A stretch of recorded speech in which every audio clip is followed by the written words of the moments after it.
Hello, Namaste. Welcome to another episode of Ramuism. Prema, one of the most beautiful emotions given to humankind. ప్రేమని వర్ణించడానికి కావ్యాలు, కవిత్వాలు, పుస్తకాలు, కథలు ఎన్ని కూడా చాలలేదు. బట్ రామ్ గోపాల్ వర్మ గారు ప్రేమ గురించి ఏమంటారు తెలుసుకుందాం.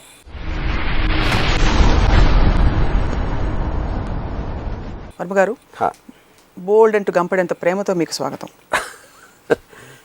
Okay, thanks. How do you define love? ఇప్పుడు లవ్ అనేది it's a very I would say అంటే ఒక మ్యాన్ ఉమెను లేకపోతే చిల్డ్రన్ మీద అవ్వచ్చు, లేకపోతే ఒక ఎనీథింగ్ అంటే విచ్ ఇస్ గోస్ బియాండ్ అంటే it is an emotion and I feel is almost like a drug. ఒక హై ఇస్తుంది. First time I remember being in love, almost తన గురించి నాకు అసలు అంటే అనుగురించి ఆలోచిస్తాను, లేకపోతే ఒక you don't feel like eating food, you don't feel like అంటే ఆల్మోస్ట్ తను నడిచి వెళ్ళే రోడ్డు దగ్గర నుంచి ఒక బస్ స్టాపు లేకపోతే వాళ్ళ ఇల్లు ఇవన్నీ కూడా they become an extension of our personality in your mind. అది నాకు I remember going through that for quite a long time you know. And then finally after దానికి ఒక లాజికల్ కంక్లూజన్ వచ్చి ఒక రిలేషన్షిప్ స్టార్ట్ అయ్యి if it goes till a commitment it is no longer the same. దానికి కారణం ఏంటంటే when she is away your imagining, which is not in your control, you're imagining. The imagination is taking over, you know. So దానివల్ల నేను ఏమంటున్నా అంటే అమ్మాయిని ప్రేమించడం కన్నా ప్రేమలో ఉన్నామనే భావాన్ని మనం ఎక్కువ ప్రేమిస్తాం, but we don't realize it till it's too late. అప్పుడు ఎప్పుడైతే ఎవరైతే ప్రేమించారో అమ్మాయి మీ లైఫ్లోకి వచ్చిన తర్వాత అప్పుడు యాక్చువల్ ట్రూత్ అనేది మనం డిస్కవర్ చేస్తాం. అంటే మన ఇమాజినేషన్కి యాక్చువల్కి ఎంత దూరం ఉందో. నాకు ఒక డెత్ వ్యాలీ అని ఒక సినిమా వచ్చింది. It's very old film. నేను టీన్స్లో చూశాను, బట్ ఇప్పుడు కూడా నాకు గుర్తుంది ఆ డైలాగ్. డైవర్స్ అయిపోతుంది, పిల్లలు అడుగుతాడు ఫాదర్ని, ఏంటి ఏమైంది నీకు అమ్మకి అంటే, అదేం లేదురా మేమిద్దరం ఒకళ్ళ బొమ్మలు ఒకళ్ళు మా మనసులోనే గీసుకుని ఆ బొమ్మలతో ప్రేమలో పడడం, పెళ్లి చేసుకున్న తర్వాత నిజం నిజం నిజం మనుషులు బయటకు వచ్చారు. Something to that extent he says you know. So నా పాయింట్ ఏంటంటే ఐ ఫీల్ ఇట్ ఈస్ చాలాసార్లు ఎక్కువ రన్అప్ అంటే ఇప్పుడు షాల్ జాన్సన్ అని నా ఫ్రెండ్ ఉండేవాడు. ఆడు 7 years ఒక అమ్మాయితో ప్రేమలో ఉండి పెళ్ళైన 7 రోజుల్లో జీవితం ఎంత పెద్ద తప్పు ఇప్పుడు జరిగింది అన్నాడు. అప్పుడు 7 రోజుల్లో ఏం తెలుస్తుంది, ఏది 7 ఏళ్లలో తెలియంది 7 రోజుల్లో ఏం తెలుస్తుంది అంటే సర్కమ్స్టెన్సెస్ మారుతాయి, పీపుల్ ఆర్ బికమింగ్ రియల్. అదొక బంధం. అందుకని అసలు డ్రగ్ అని ఎందుకు అంటున్నాను, డ్రగ్ అనేది ఇట్ ఈస్ మీ లాజిక్ని మీ కింద తీసేస్తుంది. ఒక హై ఫీల్ అవుతున్నారు మీరు తాగినప్పుడు లేకపోతే డ్రగ్ తీసుకున్నప్పుడు, you feel an emotional high. ఆ హై వలన you'll get lot of pleasure just to be in the state of that thing.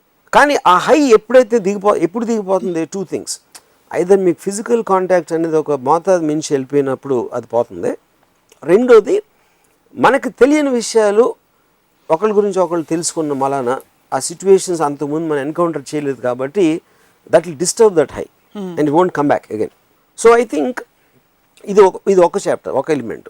రెండో ఎలిమెంట్ ఏంటంటే you are so attracted to the women but you are made to feel guilty for to have a sexual desire to that women as a component of love. As a component. So you rather say I love her so much, I love her so much అని అదంతా ఒక emotional state, ఒక self hypnosis స్టేట్లోకి వెళ్ళిపోతారు.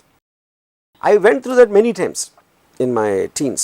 That's the reason experience. అందుకని ఒక argument ఏంటంటే అసలు innocent love అనేది ఉండదు, ఏది యంగ్ ఇన్నోసెంట్ లవ్ అని మన సినిమాలు చూపెడతా ఉంటాం. ఫస్ట్ లవ్, పప్పీ లవ్ అవన్నీ. Because I think when your hormones are ranging at 16-17 the sexual element will be at the peak ఆ టైంలో, ఎందుకంటే అప్పుడే అవేకనింగ్ వస్తుంది కాబట్టి. ఇన్నోసెంట్ లవ్ అనేది మీకు మిడిల్ ఏజ్లో రావడానికి ఛాన్స్ ఉంది కానీ యంగ్ ఏజ్లో రాదన్న ఫీలింగ్. ఎందుకంటే దే టూ ఇంటర్ కనెక్టెడ్. ఒకటేమో imagination, drug induced high, second ఈ సెక్షువల్ అట్రాక్షన్. డ్రగ్ హై అనేది పోతుంది కొన్ని రోజుల తర్వాత. Same thing with sex unless ఆ కంపాటిబిలిటీకి వర్క్ చేయకపోతే యూనో. ఇంకోటి ఏంటి, కంపానియన్షిప్ రావచ్చు కాసేపు అయ్యాక. ఇనీషియల్గా అట్రాక్ట్ అయిన దానికి ఉన్న రీజన్కి తర్వాత మీతో చాలాసేపు ఎవరన్నా ఉంటే ఏదో ఒక ఎమోషన్ డెవలప్ అవుతుంది. కుక్క మీద కూడా అవుతుంది, లేకపోతే మీకు బాగా తెలిసిన మీ ఎంప్లాయీ మీద కూడా అవ్వచ్చు. You might not call it love, కానీ మీకు ఒక కేరింగ్, ఒక టెండర్నెస్, ఒక కన్సర్న్ అనేది వస్తుంది. That is what is companion. Yeah, అమ్మయ్య దేవుడు దట్స్ ఎ కంపానియన్షిప్ ఆస్పెక్ట్ అది. But that's part of love కదా, it is, yeah, that's what I'm saying. Then we have to define man woman స్పెసిఫిక్గా నీ కోసం నేను చచ్చిపోతాననే లవ్ వేరు, ట్రైన్ ట్రాక్ల కింద పడుకున్న విషయం తెగిసి చచ్చిపోయే లవ్ వేరు, లేకపోతే దేవదాస్ అయిపోయినది వేరు. బట్ ఇదేంటి పిల్లలు అంటే ఇది, లేకపోతే టెండర్నెస్, ఆ కంపానియన్ ఆస్పెక్ట్ అనేది వేరు. అది ఒక లాంగ్ స్టాండింగ్ దాని నుంచి వస్తుంది. ఎక్స్పెక్టేషన్స్ ఎక్కువ లేనప్పుడు love I think directly will sustain. ఎంత ఎక్కువ ఎక్స్పెక్టేషన్ ఉంటే లవ్ అనేది అంత తొందరగా పోతుందని నా ఫీలింగ్. ఎక్స్పెక్టేషన్స్ లేకుండా love is possible to exist. Yeah. అలా ఎన్నిసార్లు మీరు ప్రేమించారు రామ్ గోపాల్ వర్మ గారు? చాలాసార్లు. లెక్క పెట్టారా? అంటే లెక్క పెట్టలేదు, hundreds, maybe not hundreds, but I would think. But you have really been in deep love, experience deep love. Yes. So what happens to you when you experience deep love? It gives me tremendous high. It's like a drug. Can you describe? I'm curious because మామూలు మనుషులకి మీకు పెద్ద తేడా ఉంది. అంటే I don't see, ఇప్పుడు the point is, నేను చాలా ఎపిసోడ్స్లో చెప్పినట్టు ఎమోషన్ని కంట్రోల్ చేయటానికి దాన్ని ఆనందించడానికి ఒక తేడా ఉంది. డిస్ట్రక్టివ్ ఎమోషన్స్ ఏముంటాయి?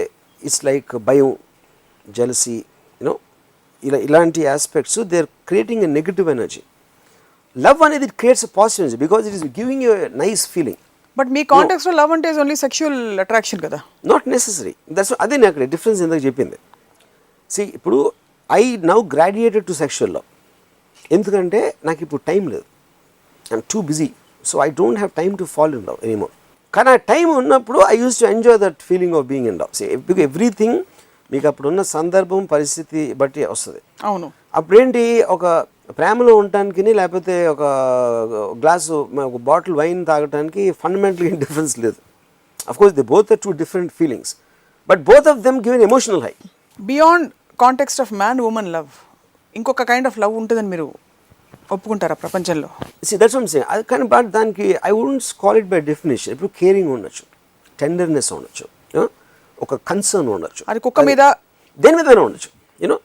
బట్ ఆ డిగ్రీ కానీ దాని నేచర్ కానీ మ్యాన్ ఉమెన్ లవ్కి డిఫరెంట్ ఉంటుంది. మనం చాలాసార్లు ప్రేమ కథ అని చెప్తాం, లేకపోతే రొమాంటిక్ స్టోరీయో, లేకపోతే వాళ్ళు దానికోసం లోకాన్ని ఎదిరించి ఏదో చేశారు. ఇవన్నీ ఏంటి, that is being specific to man women. You will never do that for ఈ కైండ్ ఆఫ్ థింగ్స్లో. కానీ చాలాసార్లు ఏంటి, నాకు కొంతమంది, నాకు మనుషుల కన్నా కుక్కలు అంటే ఎక్కువ ఇష్టం. మన ఎప్పుడు అది మోసం చేయదు మనుషులు. అంటే వాళ్ళకు వచ్చిన ఎక్స్పీరియన్సెస్, వాళ్ళకున్న ఇన్సెక్యూరిటీస్ బట్టి నేను మనుషుల కన్నా జంతువులు ఎక్కువ ప్రేమిస్తాను అంటారు. But I don't think that should be confuse with this love. So that's ఇది ఒక పవిత్రమైన ఒక special, yeah, this is something. అంటే it is related to too many things. ఒక మ్యాన్ ఉమెన్ బిలాంగింగ్ ఉంటుంది, ఒక సెక్షువల్ డిజైర్ ఉంటుంది, ఒక feeling of wanting to be together, to identify with a person, నా భార్య. అండ్ అది I think that by nature is a very very different thing. ఇప్పుడు sexual love అంటే ఏంటి నా దృష్టిలో, బికాజ్ ఐ ఫీల్ లవ్ లేకుండా సెక్స్ ఎవరు ఎంజాయ్ చేయలేరు అనేది నా బిలీఫ్. వాళ్ళు మాట్లాడచ్చు, చెప్పొచ్చు, but I don't think it is the same enjoyment, you know. అప్పుడు ఈ సెక్షువల్ లవ్ అనే టర్మ్ ఏంటంటే, ఇప్పుడు సింహం చూశారనుకోండి, నేషనల్ జియోగ్రఫీలో ఆ ఆడసింహం చూసినప్పుడు you can see the whole body language changing. ఆ look, expression, body language, the way, అది ఆల్మోస్ట్ పిలిల్ అయిపోతుంది. అంటే ఎందుకు, the desire is so strong, it overpowers the masculine power of the lion in the extent. But that is nature, natural instinct అది, which again is like a drug in a sense. But that will only last till it has sex with the lines. Yeah, it's satisfied. Yeah, కానీ ఆ expression అది ఏమీ లేకుండా it can do the physical act just like that. అందుకని దాని టర్మ్ని నేను sexual love అని పెడతాను. ప్రపంచంలో ఎంతమంది ఉంటే మీరు జస్టిని ఎందుకు ప్రేమించారు చెప్పండి? నాకు తెలియని అమ్మాయిని కూడా ప్రేమిస్తాను.